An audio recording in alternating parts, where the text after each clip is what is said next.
We all feel like giving up sometimes. We all go through times where we feel like God is 1,000,000 miles away, but we don't have any idea what He's doing when we're tired, when we're weary, when we think we just can't go on.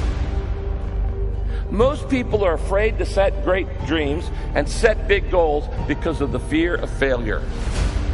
There's something much worse than failure. It is the fear of failure. I want to remind you that failure is not final, it's formative. It is part of the process. It's part of the journey. Your failure matters as much as your success. How do you think you're going to grow if you don't ever fail? Yet some of you have failed and you have decided, well, guess what? I'm a failure. No, failure is an event. It is never a person. I need you to make up in your mind that the only way you can lose is if you quit. I just need you to keep going. First, you cannot give up. When you enter into your long season, you've got to give it all you've got. When people go into a season of struggle, the first thing that they want to do is take a sabbatical. But whenever trouble comes, the only way that you can get through trouble is work your way through it. Make a declaration to yourself. Declare all-out war that you're going to get out of this rut. I suggest to you that if you are facing a challenge, don't stop. Stay busy. Work your plan. Don't confuse movement with progress. In order to achieve your goals, you must apply discipline, which you have already done, and consistency every day. You have to work at it. Every day, you have to plan. Every day. You've heard the saying, we don't plan to fail, we fail to plan. Hard work works. Working really hard is what successful people do. And I can tell you from my own personal experience, don't give up there. Develop your own compass and trust it. Take risks. Dare to fail. Remember, the first person through the wall always gets hurt. You're going to fall down, but the world doesn't care how many times you fall down as long as it's one fewer than the number of times you get back up. If you want to grow up, you want to be mature, there is no way to do it without pain. You can't grow up on easy street. And the very thing that discourages you is the very thing that develops you.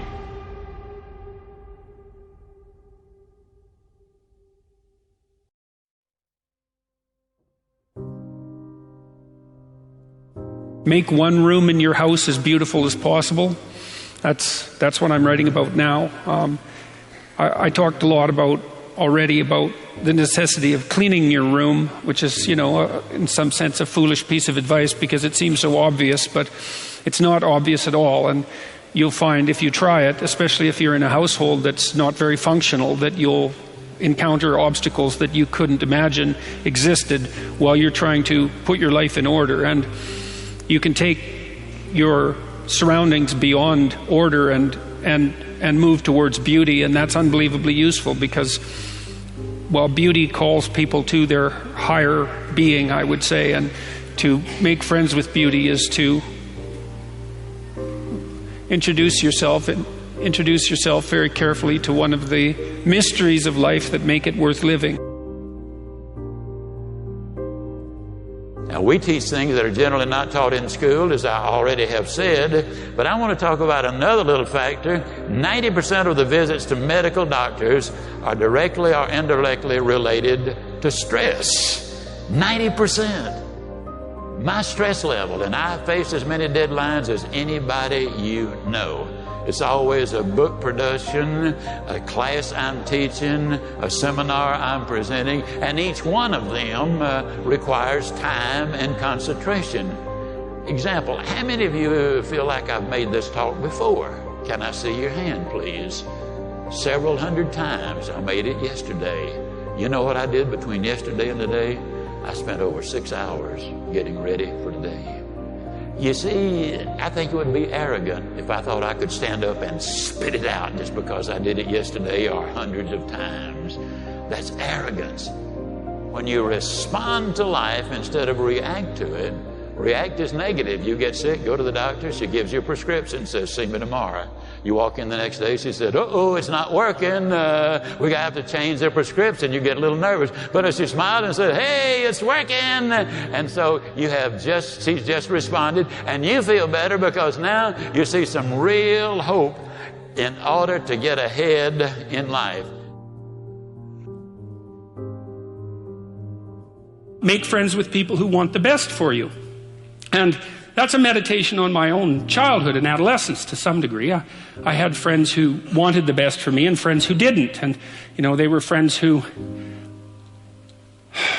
some of them were aiming up and some of them were aiming down. And if you have a friend that's aiming down and you do something that's aiming up, then they're generally not that happy about it. They try to top your accomplishment with one of their own, hypothetical or real, or put down what you're doing, or offer you a cigarette if you're trying to quit and you've kind of done that successfully, or a drink if you've been drinking too much and are trying to stop being an alcoholic, or they're cynical and bitter and devoted towards no good. And sometimes that's family members too, and sometimes it's even part of you, But this chapter is an injunction to people, is like you have an ethical responsibility to take care of yourself, you have an ethical responsibility to surround yourself with people who have the courage and faith and wisdom to wish you well when you've done something good, and to stop you when you're doing something destructive. And if your friends aren't like that, then they're not your friends.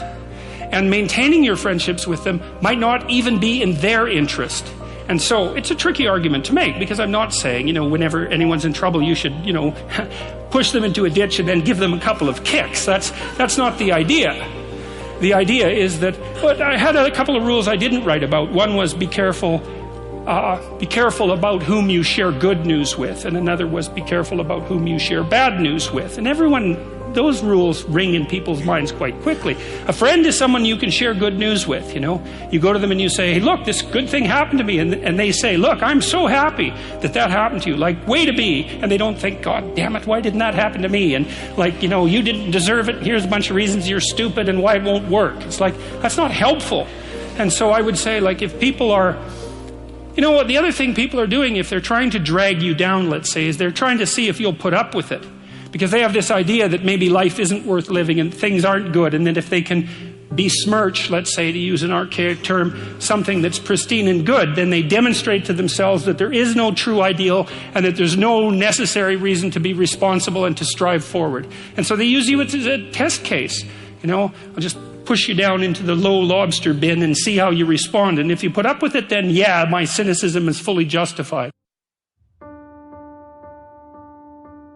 If you take people and you expose them voluntarily to things that they are avoiding and are afraid of, that they know they need to overcome in order to meet their goals, their self-defined goals. If you can teach people to stand up in the face of the things they're afraid of, they get stronger. And you don't know what the upper limits to that are, because you might ask yourself, if for 10 years, if you didn't avoid doing what you knew you needed to do, by your own definitions, right, within the value structure that you've created, to the degree that you've done that, what would you be like?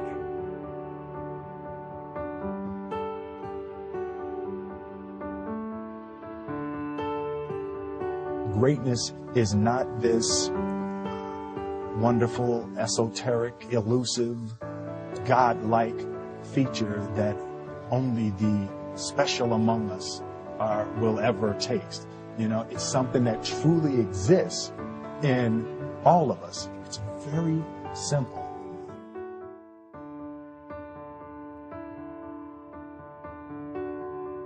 I told myself that this might be your current circumstances, but this will not be how the story ends. All you have to do, E.T., is to survive today.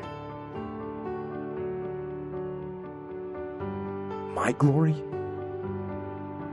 it doesn't happen in front of a crowd. It doesn't happen in a stadium. It doesn't happen on a stage.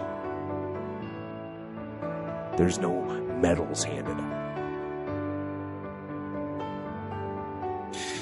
My glory happens in the darkness of the early morning, in solitude, alone,